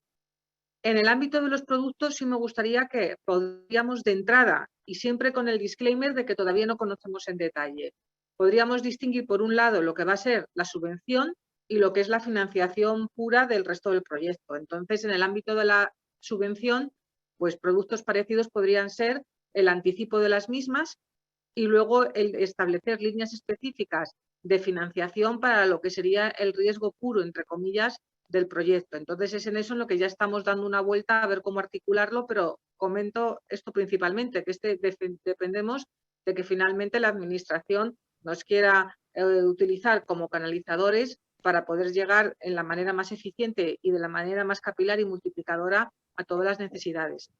Hasta la fecha que estamos haciendo, y también pues yo creo que es interesante, pues que además de participar en estos webinars que estamos ahora mismo haciendo, pues estamos haciendo un repositorio documental de toda la información y todas las actualizaciones y procedimientos que se están publicando de los fondos Next Generation. Entonces, son de libre acceso a través de nuestra página web, caixabank.es, y ahí estamos colgando y actualizando constantemente la información que se va publicando en las distintas administraciones sobre los fondos Next Generation. Fenomenal. Genial, muchísimas gracias, Mar. Es verdad que el rol de la capilaridad que tienen los bancos a la hora de agilizar estos fondos, como pues, ser los ICOs, y de llevar a mercado una actualización mucho más rápida, pues sois un agente clave. A medida que esto se vaya poniendo en marcha, seguro que acuden a vosotros. Bueno, esto es una opinión mía un poco personal, pero bueno, muchísimas gracias. Luis, y como parte también de COE, una de las preguntas que más recurrentes son es ¿cuál es el papel de las pymes? Es decir, se da muchas veces la imagen de que si estos fondos están muy dirigidos a grandes empresas y la preocupación de la mayor parte del tejido empresarial es ¿qué papel tiene la pyme a la hora de ejecutar estos fondos? Sí, gracias, Silvia. Efectivamente, a ver, una de las cuestiones que existen en este ámbito, y yo creo que me atrevería a decir que el éxito o fracaso de este plano, de estos fondos, dependerá de que las pymes y autónomos se suban a la ola de los fondos y sean capaces o seamos capaces entre todos de que efectivamente los fondos lleguen a ellas. Y para mí hay dos cuestiones fundamentales. En primer lugar, tenemos que ser conscientes que, como bien explicado hasta el principio, la práctica totalidad de los fondos van a llegar a las empresas a través del principio de concurrencia competitiva, tanto a través de subvenciones como a través de licitaciones de contratos públicos, y eso hace que las pymes estén en buena posición para acceder a convocatorias ad hoc que puede haber de digitalización, que liderará Red.es, que puede haber de eficiencia energética, etcétera, en muchos ámbitos, y por tanto que sea importante que esas pymes estén trabajando en mentalidad de proyecto para que, independiente de su tamaño del sector, accedan a ellas. Y creo que esto es importante compatibilizarlo o simultanearlo con grandes proyectos tractores que puedan liderar a grandes empresas, que tengan también una participación de pymes y autónomos para que impacten o generen un efecto transformador y de arrastre importante. Esa es una cuestión en la que estamos trabajando desde COE y estamos pidiendo al gobierno trabajar en esta doble velocidad, proyectos transformadores liderados por grandes empresas que tienen más capacidad de cambio y de arrastre, y a la que a su vez se suban al carro esas pymes, y en segundo lugar simultanearlo con convocatorias ad hoc que, insisto, vayan dirigidas directamente a este tipo de empresas. Y en paralelo, o después de ese gran punto, hay una segunda cuestión que es donde estamos desde COE y desde CEIM trabajando intensamente para que efectivamente ese acercamiento a las pymes sea real. Ahora mismo las empresas, cualquier empresa, pero especialmente las pymes y autónomos, requieren de 3 tipos de apoyo, de menor a mayor intensidad: información, asesoramiento y financiación. CEIM y COE están poniendo el foco, de momento, hasta ahora lo hemos puesto en la parte de información, y nosotros estamos desarrollando distintos tipos de webinars, sesiones, etcétera, pero también la plataforma digital COE por Europa, que en colaboración con las organizaciones como CEIM hemos puesto en marcha, y que incluimos no solo la información actualizada, sino todas las convocatorias de subvenciones y todos los contratos que diariamente publica el sector público nacional, desde un ayuntamiento a un ministerio. Estamos entrando en la parte de asesoramiento, y ahí CEIM tiene un papel más relevante de acompañamiento en la identificación de proyectos concretos y en el apoyo en el diseño de proyectos concretos, y ese asesoramiento es fundamental porque aquí, voy a poner un ejemplo, y es que asumiendo que el sector público gestiona los fondos y que hay que acceder a los fondos a través de convocatorias, no estamos en un contexto en el que haya que saber inglés. Hace falta saber hacer el examen. Cuando tú vas a sacar el FIRST, el Advanced o el Proficiency, está muy bien que sepas inglés, pero o sabes hacer los ejercicios del Use of English, etcétera, del examen, o no sacas el título. Esto funciona igual. Podemos tener un proyecto muy bueno, pero hace falta asesoramiento para entender bien cómo funciona el sector público y que ese proyecto que es sólido, de una pyme, de un autónomo, encaje perfectamente dentro de las bases de esas convocatorias. Y en tercer lugar, y ahí no me voy a extender porque hemos tenido también a un representante del sector financiero como CaixaBank, en donde ya se hacía referencia a la importante o el ámbito de la financiación, donde precisamente, como decía también, se decía al principio, Elisa, que se va a operar a través de un principio de cofinanciación, va a haber parte de recursos que haya que aportar por parte de la empresa o a pulmón o asistidos por una entidad financiera que están ahora mismo trabajando por su capilaridad. Así que para mí, Silvia, tanto la combinación de proyectos tractores con proyectos específicos de pymes y estas 3 líneas de actuación de apoyo a las empresas son para mí las claves que pueden dar o pueden acercar a las pymes a que efectivamente se suban al carro los fondos y entre todos garanticemos que se maximice su impacto. Genial, muchas gracias. Volveremos a los PERTES, que son esos grandes proyectos también de de arrastre de las grandes a las pequeñas y medianas. Tomás, sobre el tema de las pymes, uno de los principales aspectos que preocupa es la digitalización y sabemos que el plan pues, tiene un apartado específico de digitalización de pymes. A ver si nos puedes echar un cable hacia dónde apuntar y de qué manera. Muy bien, perfecto. Pues a ver, claramente, aunque el gobierno menciona planes de choque en torno a los temas de ciberseguridad, conectividad y competencias digitales, que Silvia, tú al principio también apuntabas, ¿no? Que el informe de ESI pues, recogía esto, y me gustaría también hacer un apunte respecto a este asunto, porque nos puede dar luz a cómo podemos seguir evolucionando, ¿no? Y por dónde apuntar, las pymes por dónde pueden apuntar aquí, ¿no? Consideramos de todas maneras que, aunque haya estos grandes planes de choque, sí que hay pues los proyectos más enfocados, ¿no? A esos tres grandes bloques del Digital Toolkit, que pueden ser el marketing digital, el comercio electrónico o la administración de las empresas, ¿no? Que podría ser con el uso de soluciones de RP, contabilidad, nóminas, firma electrónica, en fin, soluciones que sin ningún tipo de duda permiten digitalizar algunos procesos, ¿no? De todas maneras, la clave, en mi opinión, aquí, escuchando pues, la situación de partida, tanto lo que hemos oído con los distintos intervinientes en esta mesa redonda, la digitalización o la transformación, como indica la palabra transformar, necesita poner orden. No podemos hacer un cambio de la noche a la mañana y cambiarlo absolutamente todo. Hay que poner orden. Y aquí, para poner orden, a mí, y atendiendo que la audiencia, entiendo que son básicamente todas empresas, pymes, que necesitan poner parte de ese orden, quiero citar dos grandes, vamos a decir, dos grandes bloques de información que igual nos dan luz para establecer el siguiente paso, como pymes, ¿no? El primero es, nosotros internamente hemos hecho un estudio que hemos compartido en el Foro Asesores recientemente, en el que básicamente no hablamos tanto de poner que sea una visión grande, ¿no? Estratégicamente acertada, sino que lo que ponemos es un modelo de gestión de pyme ordenado, ¿no? Y básicamente tiene cuatro grandes pilares. Una es la diversificación, la otra es la productividad, el tercero es el modelo colaborativo y el cuarto es la resiliencia. Y son cuatro ejes que las compañías del estudio que hemos hecho, que es un estudio bastante grande, a las que les han ido bien las cosas, han trabajado estos cuatro pilares de forma muy clara, y las que no les han ido tan bien, pues en alguno de estos, o todos, o varios, no los han atendido tan bien, ¿no? Y fijaos que, y ahí cito el segundo gran dato, es cuando miramos el informe DESI, que me ha gustado que lo has recogido también al principio de tu intervención. El DESI, para los que no lo tengáis, este informe, para que no tengáis en órbita, pues es el informe de Digital Economy and Society, ¿no? El índice, ¿no? que mide y compara los diferentes países de la región en diferentes dominios, en 5 grandes dominios. Va bien porque pone de manifiesto dos cosas. Una es que necesitemos cierta armonía con esos 5 bloques, que son fundamentalmente conectividad, que ahí España va muy bien, lo citábamos al principio, Human Capital, que básicamente habla de todas esas habilidades, ¿no? Skills, desde un punto de vista de sociedad que tenemos. El tercero son el uso de Internet, el cuarto el uso de la tecnología integrada dentro de las organizaciones, y el quinto el e-government, ¿no? La propia administración pública, qué servicios y cómo nos podemos relacionar con ellas. Y nosotros en el overall, ¿no? Cuando nos comparamos con el resto de Europa, estamos en una posición, estamos en el top 11, ¿no? que estaríamos media tabla, en términos futbolísticos estaríamos a media tabla. Lo que pasa es que cuando miramos cada uno de los pilares, hombre, en algunos destacamos muchísimo. El e-government en España está muy evolucionado, de hecho somos el top 2, es una gran noticia, pero en otros elementos estamos bastante atrás, ¿no? En posiciones 16 y en posiciones 13, que obviamente pues estamos por detrás de la propia media de la Unión, ¿no?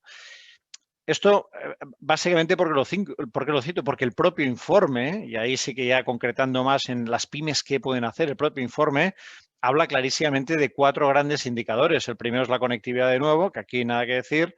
En la parte de digital skills, que fundamentalmente lo podemos resumir en, oye, vamos a lanzar soluciones más de e-commerce y de más productos y servicios, y aquí nos podría clarísimamente dar luz. Y el tercero, que para mí es clave en el punto en el que estamos, ¿no? Que es la propia transformación, que habla del uso, de la adopción de soluciones cloud. Y aquí vemos clarísimamente que las grandes corporaciones o corporaciones de tamaño medio y grande pues tienen un uso mucho más decidido a este tipo de soluciones que fundamentalmente solo trabajan, fundamentalmente, con esto no quiero obviamente sesgar este comentario, pero fundamentalmente trabajan sobre el eje de la productividad. Y aquí sí que lanzaría este mensaje. La productividad es el primer elemento en el que debemos trabajar como organizaciones, ¿no? Y hacer una solución o una compañía productiva significa que, hombre, el retorno económico me llegará seguro, no solo es el cortísimo plazo, sino que tengo que ir a soluciones más de medio y largo plazo, ¿no? Yo creo que los fondos son una ayuda y a veces hay compañías que se pueden confundir. El fondo no arreglará el mal negocio. Un mal negocio tiene que ser viable y podemos pasar por momentos pues, más complicados, pero sobre todo lo tenemos que ver en clave de ayuda. Y esa ayuda es la que, si tengo que poner en orden, como decíamos al principio, Eisenhower, ¿no? Decía, oye, los planes muy bien, pero vamos a ponerlo en un calendario. Hombre, arranquemos aquellas iniciativas que permitan poner a la organización en un punto de productividad mucho más alto del que tenemos hoy. Muchísimas gracias. Me ha parecido muy práctico esta última parte del cierre y me gustaría poner énfasis en lo que ha dicho Tomás. Este plan es una ayuda, pero lo tenéis que utilizar para mejorar esa productividad y focalizar en esas tareas. No se puede apuntar a todo, la digitalización no la vas a conseguir en 2 días, pero sí que hacer un plan y focalizar en cuáles son tus objetivos a corto y medio plazo y ayudarte de estos fondos para ejecutarlo. Tomás, por cerrar el capítulo de digitalización, ¿qué componente del plan, es el componente 13 y qué herramienta crees que es la más importante para que las pymes... Pues mira, dependerá de la organización en la industria. Yo creo que cuando hablamos al principio del impacto que ha tenido COVID en nuestra economía, pues ha sido un poco asimétrica. Ha habido industrias que han salido muy bien, ha habido otras que han salido fatal, ¿no? Y que todavía estamos pues sufriendo. Entonces aquí te diría que depende de la industria en la que estés. En algunas te diría, hombre, hay que digitalizar clarísimamente todo el back office, ¿no? Y estas serían las primeras en las que podríamos ganar productividad a nivel interno. Y aquellas que ya tengan esta primera fase pues más consolidada, clarísimamente me abriría al mundo y al mundo me abriría al mercado, ¿no? Con soluciones pues más de e-commerce y marketing digital que son las que me tienen que... Cuidado, no tenemos que olvidar que un negocio tiene que ganar dinero, ¿eh? Y lo tiene que hacer de forma sostenible, que es un elemento que a veces también hemos olvidado porque hemos visto de cerca pues casos de pelotazo que han ido a buscar, no, la gran oportunidad, puf, me lanzo y lo peto, pero claro, un negocio tiene que ser sostenible y tenemos que crear realmente empresas que abracen esta estrategia, ¿no? Por lo tanto, yo os diría, en el primer paso, todos los sistemas internos tienen que quedar bien consolidados, bien fuertes, hacer que los procesos sean lo más ágiles posible. Tenemos que ir rápido internamente en la toma de decisión y en los propios trámites. Todo lo que pueda hacer un software, una máquina que lo haga, es siempre mucho más económico que no que lo haga equipo humano. Y el equipo humano lo tenemos que realmente orientar a uno, a adquirir esas habilidades digitales que también el propio informe recoge que España tiene clarísimamente un espacio de mejora allí y en la creación en tiempo para pensar, ¿no? Para poder afrontar esos momentos sí, ¿por qué no decirlo?, de tantísima incertidumbre en la que vivimos. A veces, si no conseguimos tiempo para poder reflexionar, pensar, el día a día nos consume y yo veo muchas compañías que han tenido buenos mimbres, que tienen buenos activos, buenas carteras de cliente, habían tenido muy buenos posicionamientos, pero que por falta de esa productividad que no les ha dado tiempo a posicionarse en un entorno más de reflexión y pensar cuál es el siguiente paso más sostenible, ¿no? más claro, pues han acabado perdiendo y desposicionando y acabando eliminando del mercado, lo cual es una pena enorme, ¿no? Y aquí, hombre, pues yo creo que este sería el primer gran mensaje. Fenomenal, muchas gracias. Bueno, pues cerrando el capítulo de digitalización, me gustaría que María nos hiciese un resumen del capítulo I+D, que he dicho antes que es una asignatura pendiente en España y ya por no quitaros mucho más tiempo.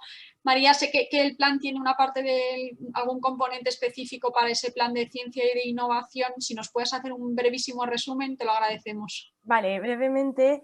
La componente 17 del plan es donde se refleja todo lo que tiene que ver con I+D y con innovación y también muy recientemente se ha publicado el Plan Estatal de Investigación e Innovación. En el plan hay algunas cosas nuevas, muchas cosas cambiadas de nombre, pero eso es normal siempre que hay un cambio de plan. Los instrumentos parece que van a ser más o menos los de siempre, es un poco lo mismo que venía diciendo antes, pero aplicado a la parte de I+D y de innovación. Hay algunas cosas nuevas, relevantes, pero desde luego con la vista muy puesta a nivel estatal en el CEDETI, sobre todo, que es nuestra agencia por excelencia para la gestión de fondos que tienen que ver con la I+D, con la Agencia Estatal de Innovación, que también ya ha publicado una convocatoria con cargo a los fondos Next Generation y que además tradicionalmente fomenta de manera muy fuerte la cooperación público-privada, que creo que es una herramienta fundamental para ayudar a sacar esto adelante. Y bueno, tenemos los PERTES que no aparecen de manera clara y que nadie sabe muy bien todavía cómo se van a implementar le vamos a preguntar ahora a Luis a ver si nos dice algo al respecto. Pero en lo que decía Luis, va a haber concurrencia competitiva, se van a abrir convocatorias, se van a abrir licitaciones y en la componente 17 tenemos ya un plan con unos instrumentos que tienen unos presupuestos que ya están asignados y que ahora lo que estamos haciendo ya es esperar las convocatorias, que algunas ya se están abriendo. Pero hay fondos como el del CEDETI que están abiertos de manera continua para que las empresas puedan acudir y puedan conseguir ayuda para sacar adelante todo lo que tenga que ver con proyectos de I+D y de innovación. CEDETI tiene líneas de I+D, tiene líneas de innovación permanentemente abiertas. Estamos todos esperando a ver si los marcos se flexibilizan, a ver si mejoran las intensidades de ayuda. Todo esto lo estamos esperando, pero no nos tiene que hacer esperar a las empresas para presentar nuestros proyectos a los organismos, porque los proyectos no se pueden parar. Está muy bien que la parte pública tenga que ayudar y estaremos todos muy pendientes de estas ayudas, pero las empresas pues también nos tenemos que poner todas las pilas para ayudar a que el plan tenga éxito y las empresas son el protagonista de esta historia. Así que la innovación es la palanca para que el país salga adelante y Europa es una sociedad que está basada en el conocimiento y en la innovación. Nos distinguimos de Estados Unidos, de China, de otras potencias mundiales precisamente por esta componente de innovación y de sociedad basada en el conocimiento que somos. Por lo tanto, esa componente 17 vamos a cuidarla mucho, ¿no? Has terminado con un mensaje muy bonito. Pues nada, esa componente de innovación ya sabemos que está en marcha y que aunque ya hay convocatorias abiertas se verán reforzadas. Luis, no podemos dejar pasar la oportunidad de preguntarte por los famosos mecanismos de colaboración público-privada y sobre todo por los PERTES. Si tienes cualquier novedad al respecto, pues brevemente, ya para cerrar un poco la mesa redonda, que os estamos quitando mucho tiempo. Perfecto, sí, Silvia. Como día que me alegro de que me hagas esa pregunta, porque es un tema de interés quizá y que es verdad que está levantando bastante interés en el mundo empresarial. Es verdad, o creo que los que estáis escuchando posiblemente compartáis diagnóstico con nosotros, y es que el suflé de los PERTES que se activó y que subió claramente hace en torno a 4 o 5 meses está deshinchándose un poquito en la medida en que no se acaba de ver o tangibilizar en qué consiste la figura. El PERTE, lo primero que tenemos que tener en cuenta es que, a diferencia de lo que se pensaba cuando se creó la figura en el marco del Ministerio de Industria en agosto, no es una figura que da lugar a un proyecto concreto, sino que ha derivado en ser un ámbito estratégico de país que engloba toda la cadena de valor de un sector y que está pensada para que, dibujando, y ahora os pondré un ejemplo más tangible, toda esa cadena de valor se apruebe en Consejo de Ministros y a partir de ahí pueda ser comunicado a Bruselas con el objetivo de notificar en materia de ayudas de Estado y dotarle de cierto iglú jurídico a todas las convocatorias que en cascada emanen de ese PERTE. Por tanto, el PERTE es un concepto que engloba toda la cadena de valor del sector, que requiere la aprobación formal del Consejo de Ministros y que después, dentro de cada uno de los eslabones de esa cadena de valor, será canalizado hacia las empresas en torno a las figuras que ya existen y que fundamentalmente son las de colaboración público-privada y las de concurrencia competitiva. Es decir, y voy a ir al ejemplo para que lo tengáis más claro del primer PERTE que está anunciado y que lo que sí es de última hora es que se prevé aprobarlo formalmente en el Consejo de Ministros de aquí a 2 o 3 semanas. Es el PERTE del vehículo eléctrico, lo que se ha denominado vehículo eléctrico y conectado.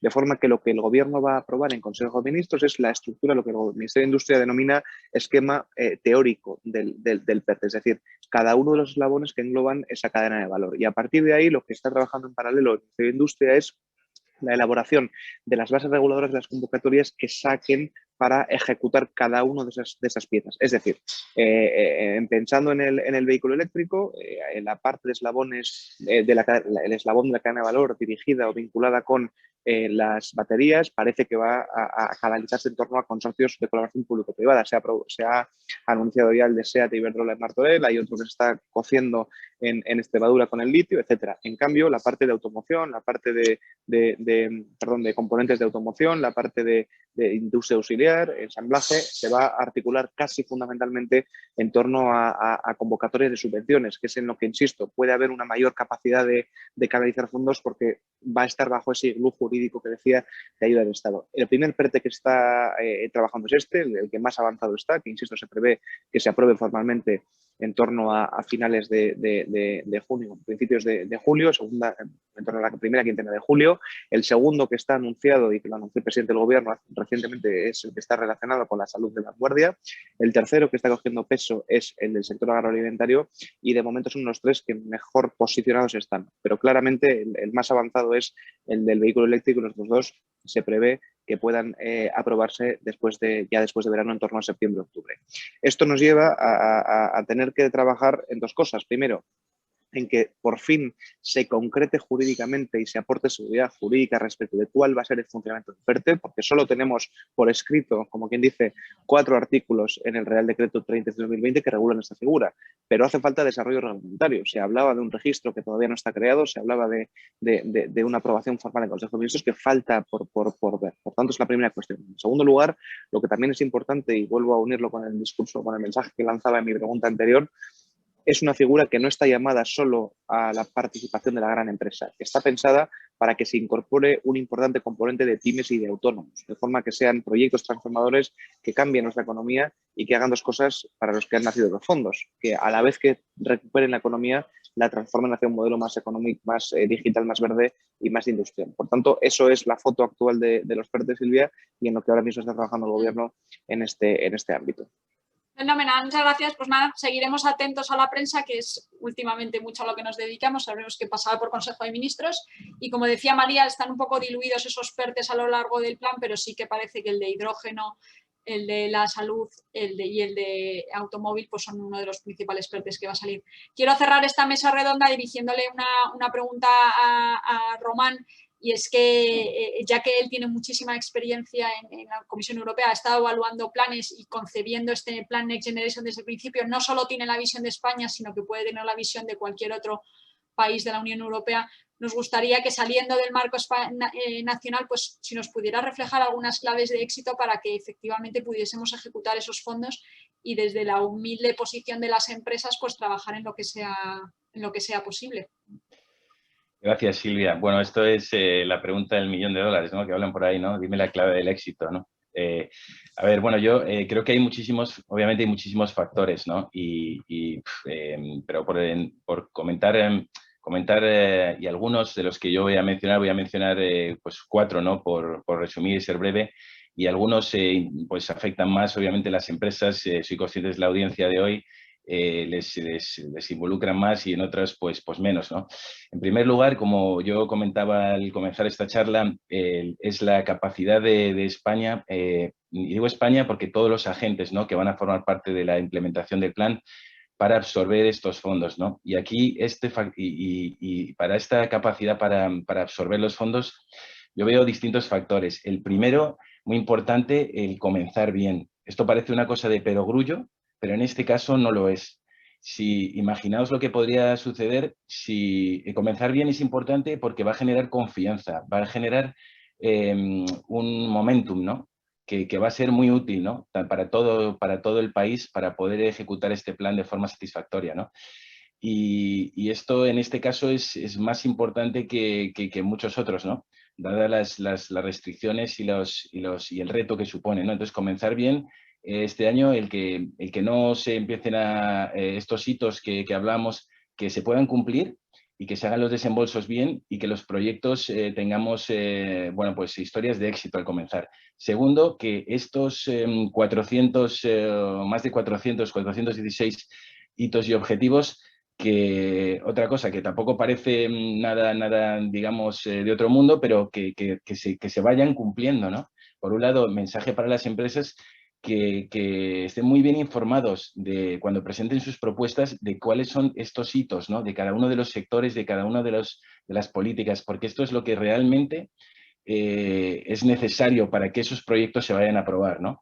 Y lo mismo en el caso del gobierno, ¿no? Si cabe, en este capítulo la clave es ser capaz de llevar a cabo las reformas, ¿no? Estas reformas que no están, una cosa es presentarlas en un papel, ¿verdad? Pero otra cosa es en las mesas de diálogo social, algunas de ellas además todavía no están cerradas. Ese es un tema complicado, el de las reformas, pero sí, hay que hacerlas. Efectivamente, ¿no? Luego, fundamental que haya cooperación. Si algo ha puesto en evidencia el proceso de negociación y trabajo conjunto con España, el proceso de los últimos meses, es que es fundamental la cooperación y la coordinación entre, primero, todas las distintas entidades del gobierno central, administraciones, comunidades autónomas, etcétera, o sea, a nivel sector público, por un lado, y luego entre el sector público y el sector privado, ¿no? Eso es fundamental. Sin esta coordinación y colaboración no se puede llegar a buen puerto en este plan. Por otro lado, también algunos compañeros han hecho referencia, yo creo que es clave la capacidad para apalancar recursos, para atraer capital privado, ¿no? Y que el sector privado es fundamental aquí, ¿no? Y por poner un dato aquí, el programa, el Juncker Plan, que ha sido, bueno, pues bandera a nivel europeo en la crisis pasada para recuperar la economía europea, tiene un efecto catalítico, un efecto multiplicador de hasta 13 veces, ¿no? El capital público, ¿no? Cuando se pone 1 euro de capital público ha servido para apalancar 13 euros, ¿no? De capital privado, ¿no? Entonces, esto es otro factor clave, ¿no? Y hay que diseñar las soluciones financieras, aquí creo que hablaba también pues Mar, ¿no? De ese tema antes, las soluciones financieras a medida que permiten traducir en el formato y los planes y políticas públicas en instrumentos que las empresas puedan utilizar, ¿no? Y puedan invertir, ¿no? Otro punto que veo muy importante es la transparencia y la competitividad, ¿no? Y la competencia, que exista competencia tanto en la adjudicación de los fondos como luego pues a nivel de democratizar el acceso a los mismos, que ahí en el caso de CEIM estáis haciendo un trabajo buenísimo, ¿no? Porque lo que no queremos al final, decía Luis Sofías también, es que efectivamente que las pequeñas empresas, sobre todo, que se suban al barco, pero no que las suban al barco las grandes empresas, porque al haber intermediarios no es lo mismo canalizar fondos a través de intermediarios que directamente que se pueda acceder, ¿no? a estos fondos, ¿no? El segundo punto que quería comentar es la estrategia. He hablado de 4 puntos. La estrategia, ¿no? Transformar o recuperar, el corto o el largo plazo. Esto es un factor muy importante, como en cualquier empresa, ¿no? Que desarrolle. Si se sacrifica el largo plazo por tratar de recuperar, al final el éxito del programa no va a ser el deseado. Hay que buscar un compromiso, ¿no? Entre esa transformación que implica un coste más elevado en pos de la recuperación y el transformar la economía de una forma para poder afrontar futuras crisis precisamente, ¿no? Y ser más resiliente, ¿no? Ahí la otra palabra del mecanismo, ¿no? Tercer punto que me gustaría mencionar es la mentalidad, la cultura a todos los niveles, individual, empresarial, de país. Yo creo que aquí el hecho de que los fondos en un primer momento se vayan a otorgar en formato gran subvención puede llevar a equívoco, ¿no? Yo lo que le pediría es, en el caso de los empresarios y a todos los niveles, mi consejo aquí, si es que me lo permitís, es que uno se plantee que aunque no tenga que pagar por estos recursos, el coste de oportunidad es casi diría infinito para España a todos los niveles. Lo que nos jugamos como sociedad, como país, es algo mayúsculo. Entonces, uno tiene que plantearse que esto es el dinero tiene que usarse como inversión y no tanto como una subvención. Y eso requiere una transformación mental, ¿no? Yo creo que como ha hablado también antes María, ¿no? Y unido a esto, aquí la mentalidad también hablo del clima político, que exista un clima político de algún modo constructivo. Y esto evidentemente no depende de los empresarios, o no depende mucho, pero no se puede utilizar el mecanismo de recuperación y resiliencia como arma política, ¿no? Como instrumento, porque al final esto puede hacer mucho daño, ¿no? Y el último factor, y acabo con esto, porque sé que estamos pasados de tiempo, y os agradezco aquí pues darme unos minutos más, que me parece quizá casi el más importante, y es el factor externo. Vivimos en una economía global, en una economía en la que todo está interconectado, y bueno, ¿cómo va a evolucionar la recuperación económica en China, en Estados Unidos fundamentalmente y en Europa? Esto es un factor clave y quizá el más importante para cómo se puede, o si se puede acelerar o se puede recuperar mejor España o no. Por ejemplo, los tipos de interés, ¿no? Ahora se habla de presiones inflacionistas en Estados Unidos. Esto va a condicionar el ambiente inversor, la capacidad de España de atraer capital extranjero para invertir, que es muy necesario en este momento en determinadas industrias. Y bueno, pues yo creo que esto es algo que hay que vigilar mucho, ¿no? No cerrarse en una cajita y a veces uno se mete en lo que está haciendo el día a día y se olvida de todo el entorno externo que a veces pues tiene factores, si cabe, más importantes, ¿no? De éxito, ¿no? Si dijéramos, ¿no?